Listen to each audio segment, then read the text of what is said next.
Hello दोस्तों। तो हमने पिछले लेक्चर में ट्रिग्नोमेट्री के हम इंट्रोडक्शन के बारे में पढ़ा और पाइथागोरस थ्योरम के बारे में समझा कि पाइथागोरस थ्योरम जो होता है किसी भी समकोण त्रिभुज के किसी भी दो भुजाओं के वर्गों का बराबर होता है उस समकोण त्रिभुज के सबसे लंबी भुजा का वर्ग। और जो हमारा समकोण त्रिभुज होता है वो उस समकोण त्रिभुज का मतलब होता है जो राइट एंगल ट्रायंगल होता है, जो उसमें राइट एंगल ट्रायंगल जो होता है वो 90 डिग्री का होता है, उसे समकोण त्रिभुज कहते हैं। और अब हम एक्सरसाइज 8.1 के क्वेश्चन नंबर 1 को सबसे पहले समझेंगे और उसके बाद सॉल्व करेंगे। तो हमारा क्वेश्चन में दिया गया है कि एक त्रिभुज है ABC, त्रिभुज ABC में जिसका कोण समकोण है यानी 90 डिग्री है। कौन सी? B। तो एक त्रिभुज है ABC, एक त्रिभुज है ABC जिसका B जो है वो 90 डिग्री का है। तो हमने पढ़ा है कि किसी भी समकोण त्रिभुज में सबसे लंबी भुजा कर्ण होती है और उसके साथ वाली भुजा आधार होती है, आधार यानी बेस, और कर्ण मतलब हाइपोटेनस, और इसके सामने वाली भुजा लंब यानी परपेंडिकुलर। ठीक है जी। तो हमारे क्वेश्चन में AB यानी 20 सेंटीमीटर और जो BC है हमारा वो 7 सेंटीमीटर दिया गया है।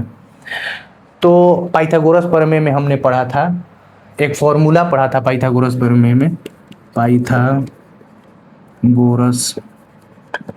थ्योरम।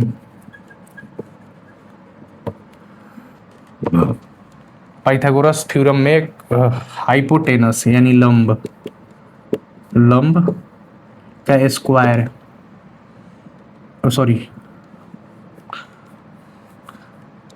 किसी भी समकोण त्रिभुज में दो भुजाओं के वर्गों का बराबर होता है उस समकोण त्रिभुज के सबसे लंबी भुजा का वर्ग। मतलब कि लंबी भुजा कौन सी है? कर्ण स्क्वायर, लंब का स्क्वायर प्लस आधार का स्क्वायर। तो ये हमने समझ लिया। क्या हम इसको ऐसे लिख सकते हैं? कर्ण मतलब हाइपोटेनस, लंब मतलब परपेंडिकुलर का स्क्वायर प्लस बेस का स्क्वायर।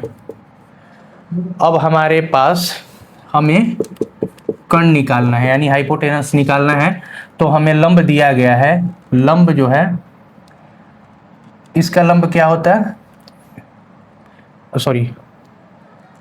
लंब दिया गया है क्वेश्चन में, हमारे पास लंब दिया गया है 7 सेंटीमीटर 24 सेंटीमीटर।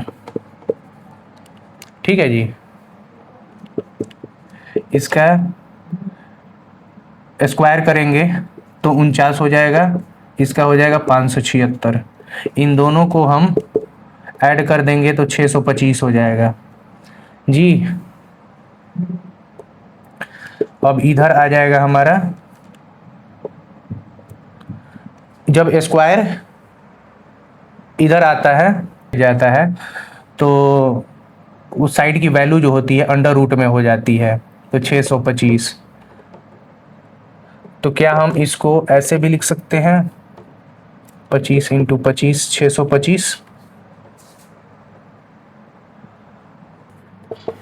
तो हम 625 को 25 × 25 लिख सकते हैं और 25 का स्क्वायर कर दिया हमने।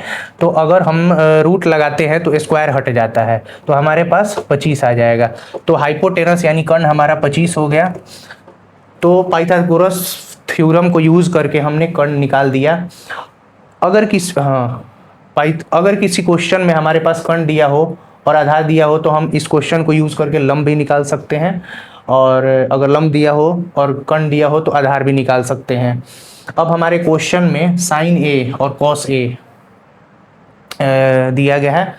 साइन ए की वैल्यू निकालनी है, कॉस ए की वैल्यू निकालनी है। तो साइन थीटा का मैंने क्या फॉर्मूला बताया था? साइन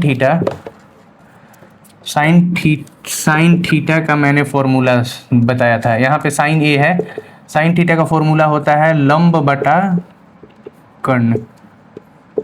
तो इसको हम परपेंडिकुलर, पी और एच भी लिख सकते हैं। लंब यानी परपेंडिकुलर, कर्ण मतलब हाइपोटेनस। तो हमारा लंब कितना है,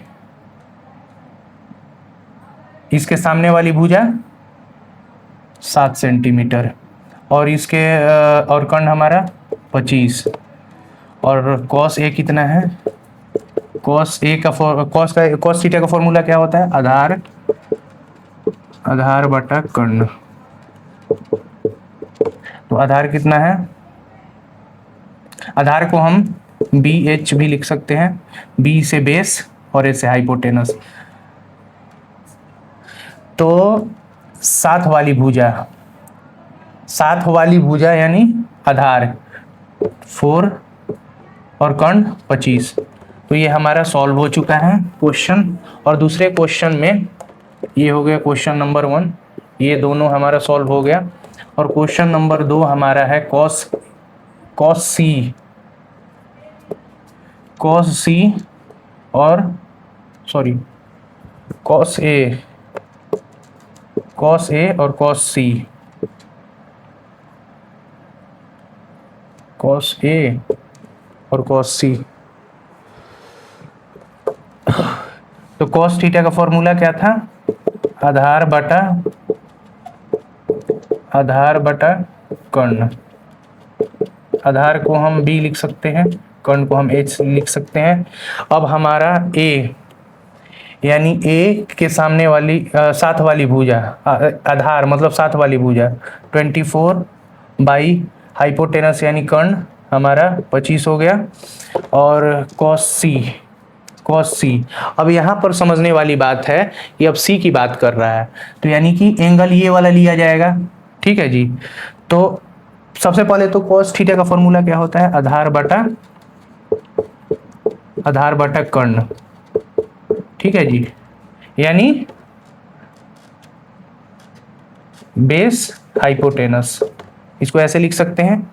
अब कॉस सी दिया गया है, इसलिए इस एंगल की बात हम इस एंगल से देखेंगे।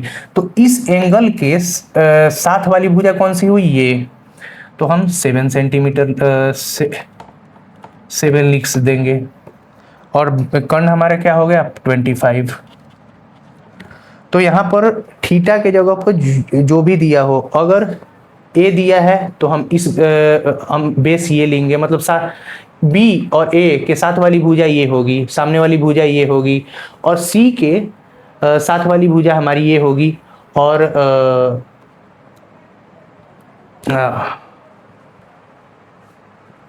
हाँ सी के साथ वाली भुजा ये होगी और सामने वाली भुजा ये होगी। तो दोस्तों समझने वाली बात ये है, कई बच्चे यहाँ पर आकर कंफ्यूज हो जाते हैं। अगर हम कोण ए या कोण बी से देखेंगे तो हमारा जो बेस हो जाएगा, तो उसके सामने तो हमारा बेस यानी कि साथ वाली भुजा जो होगी हमारी ये हो जाएगी, और इसके सामने वाली भुजा कौन सी है, ये। अगर हम कोण सी को समझ कर देखेंगे तो इसके परपेंडिकुलर यानी सामने वाली भुजा कौन सी है, ये वाली, और इसके साथ वाली भुजा कौन सी है, ये वाली BC। तो यहीं पर कई बच्चे कंफ्यूज हो जाते हैं, तो कंफ्यूज होने वाली कोई बात नहीं है। अगर क्वेश्चन में अगर आपका साइन सी दे दिया तो आप बेस ये लो और सामने वाली भुजा आपकी ये लंब हो जाएगी। अगर कोण ए या कोण बी देती है तो ये साथ वाली भुजा है और सामने वाली भुजा ये हो जाएगी। तो इसमें कंफ्यूज होने वाली बात नहीं है। अगर आप 2-4 क्वेश्चन और सॉल्व करोगे तो आप धीरे धीरे समझ जाओगे। तो अगले वीडियो में हम दूसरा क्वेश्चन लेकर आएंगे।